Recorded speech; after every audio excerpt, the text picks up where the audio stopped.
एक प्रश्न किया था यहां से अलग कि कोई तांत्रिक मेरे पीछे पड़ा है और मेरे वंश का विनाश करने का संकल्प किया है, वो मेरा नाश कर रहा है, क्या आप मुझे बचा सकते हैं?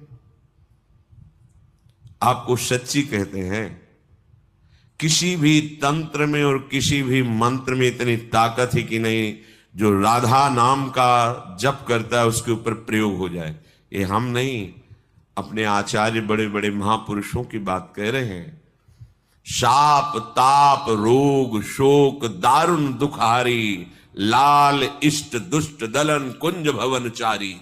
गोरे चरणार बिंद को आपने अपना आराध्य देव मान लिया है और राधा राधा राधा हम आपको अपने विश्वास और अपने हृदय और अपने आचार्यों की वाणी के अनुसार कहते हैं, किसी भी तंत्र का प्रयोग नहीं होगा।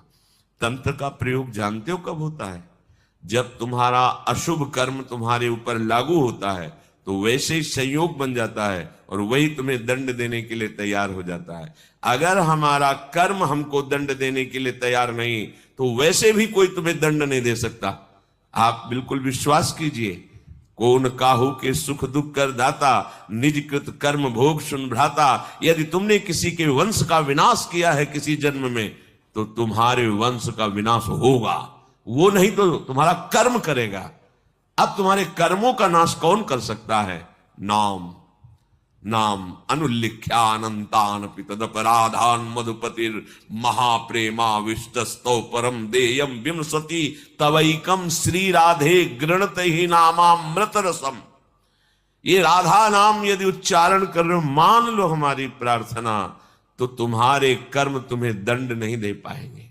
कोई भी इस त्रिभुवन में ऐसा पैदा नहीं हुआ कि तुम्हें कष्ट दे सके। तुम्हारा कर्म लागू होता है, वो कोई रूप रख सकता है, किसी भी व्यक्ति के दिमाग में बैठ सकता है, कोई भी घटना घट सकती हो। तुम्हारा ही कर्म है, कोई दूसरा नहीं। तुम सोचते हो मैंने कोई अपराध नहीं किया, ये तंत्र के द्वारा मुझे नष्ट कर रहा, भूल जाओ, तुम्हारा कर्म तुम्हें दंड दे रहा है। उसी कर्म का विनाश करने में समर्थ है भगवान नाम, प्रभु का नाम।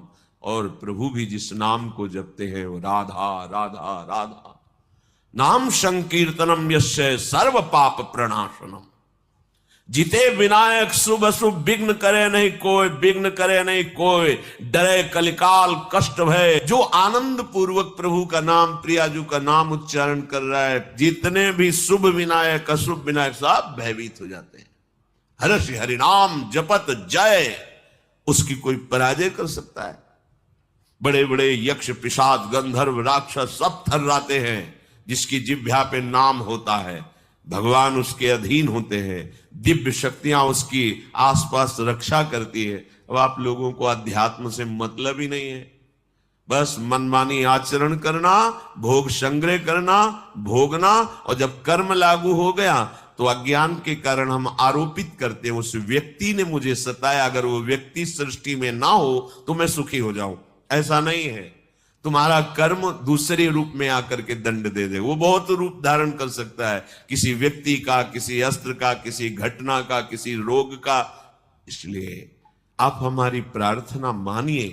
पहले ये छोड़िए कि तुम्हें कोई कष्ट दे सकता है या दे रहा है, वो तुम्हारा कर्म ही है, किसी भी रूप में आ सकता है। कई बार सुनाया है कि एक गौतमी नाम की बहुत बड़ी तपस्विनी थी, उनके एक ही पुत्र था, उसको सर्प ने काट खाया, मर गया। तो वहां के कुल भील उठा करके लाए और कहा, हे देवी आपके पुत्र को काले सर्प ने काट लिया और वो मर गया। वो बहुत क्रोधित हुई और उनका आज हम सर्पों को ही भस्म कर देंगे। आकर्षण किया तो सर्प सामने उपस्थित हुआ, मैं तुम्हें दंड दूंगी, तुमने हमारे पुत्र को क्यों डसा? तो उनका, आप तपस्विनी हो, आप ऐसा कर सकती हो, पर मेरी प्रार्थना सुन लीजिए।